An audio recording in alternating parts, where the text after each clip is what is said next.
Bumilis sa higit 120% ang pagtaas ng presyo ng kamatis noong Disyembre ng 2024 na isa sa nag-ambag sa mas mataas na inflation sa nasabing buwan.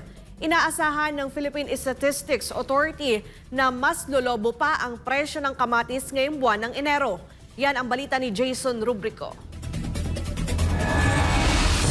Tila mamumulubi ang bibili ng 1 kilo ng kamatis ngayong panahon.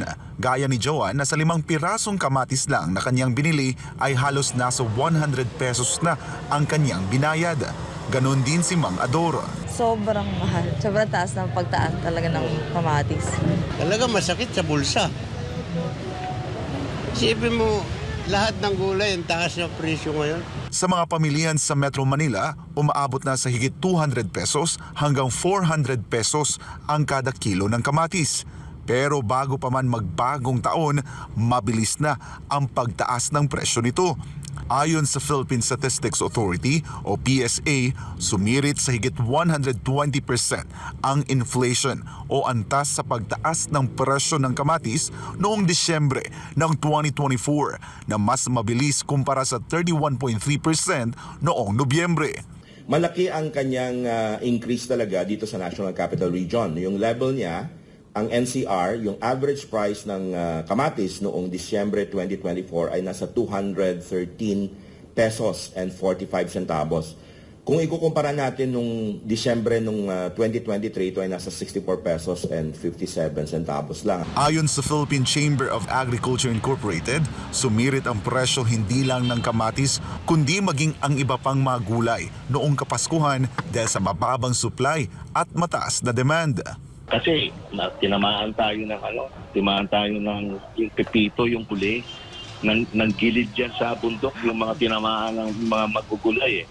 Kaya bumaba ang supply ng ating mga gulay. Tapos sinabayan pa ng Pasko, maraming namimili ng Pasko. So, tumaas ang demand. Sabi ng PSA, mas tataas pa ang presyo ng kamatis sa unang buwan ng 2025. Ang expectation natin ay patuloy itong tataas itong January. No? For example, itong National Capital Region, nag-re-range na siya ng mga 250 pesos hanggang close to 300 pesos per kilo. Isa ang kamatis sa mga nag-ambag sa pagbilis ng food inflation na naitala sa 3.4%.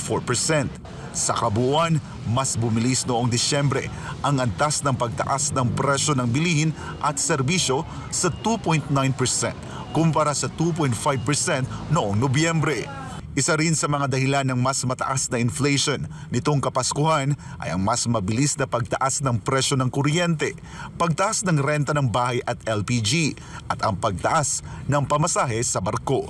Yung pamasahe sa barko, may seasonality talaga yun. Tumataas siya pag holidays, December and during summer. Para sa Diyos at sa Pilipinas Kumahal, ako si Jason Rubrico, SM9 News.